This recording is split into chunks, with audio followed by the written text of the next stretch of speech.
Hey, it's Joe Crump. We're talking about structuring zero-down deals, and I'm talking about the zero-down structure hierarchy. The second structure in the hierarchy is multi-mortgage. First one is subject to, second one is multi-mortgage. Like a subject to, a multi-mortgage also gets the deed. So the seller is transferring the deed to the property. But a lot of times on a multi-mortgage, it's because there's equity in the property. So let's say you've got a property, it's worth $150,000.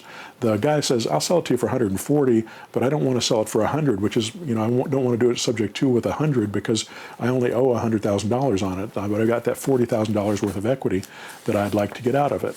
And so what you can do is have a second mortgage on that property with you as the person who's borrowing the money and them as the seller. So you're making payments to them over time on a $40,000 mortgage that's attached to this property.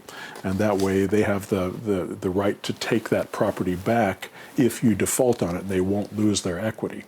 And that's a good way to do this that protects them, but it also obligates you to make these payments. Now, you don't have to have credit to do that, or you don't have to show income or any of that stuff to do that. You're just doing the paperwork. But you do have to have the paperwork, and they do have recourse against you if you don't make the payments.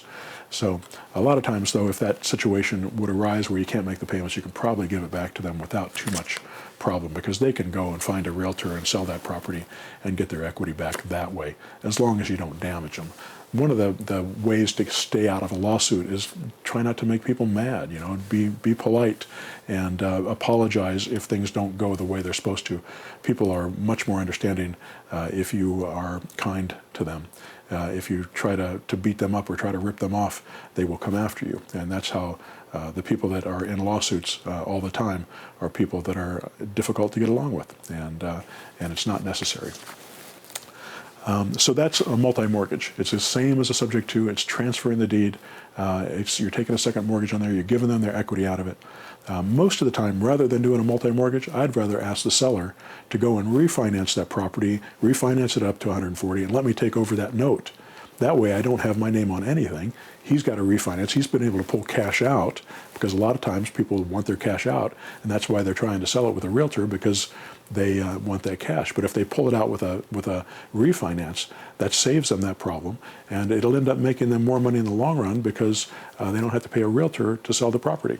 And it allows you to get into a property and make money off the deal as well. And it might even make sense, if there's enough cash flow in this deal and they get a lower interest rate, that you could do a 15-year mortgage instead of a 30-year mortgage, and it'll reduce the time it takes you to pay off that property and get it done. Now, of course, you're going to turn around and sell this property. If you're going to keep it in your portfolio, you're going to turn around and sell this property on a lease option, or you're just going to put a tenant in there.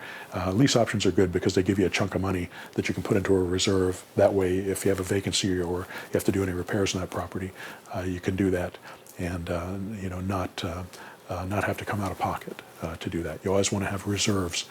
You don't have to have $5,000 reserve for every $150,000 property, but if you've got two $150,000 properties, you probably have $5,000. If you've got three, you might want to have $7,000. Put a couple thousand in for each one that you've got.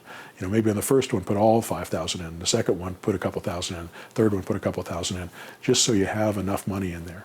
One of the things that happened to us during the 2007 crash was that a lot of our subject twos went vacant because people lost their job and they couldn't pay anymore, so we had to ask them to leave.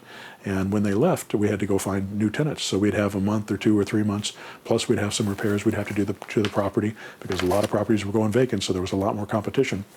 We went from 3% vacancy rate to 20% vacancy rate, and we had all his mortgages to pay as well. So we had the reserves, or I had the reserves, and I was able to do that. But it was still unpleasant and painful.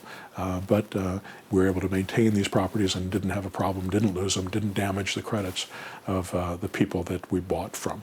And I still own those properties.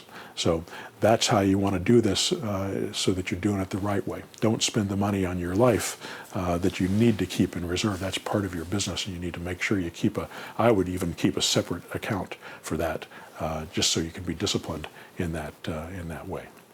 All right, so that's multi-mortgage. That's step 2 in the hierarchy. And I'm going to explain how the hierarchy works in the video, in a later video.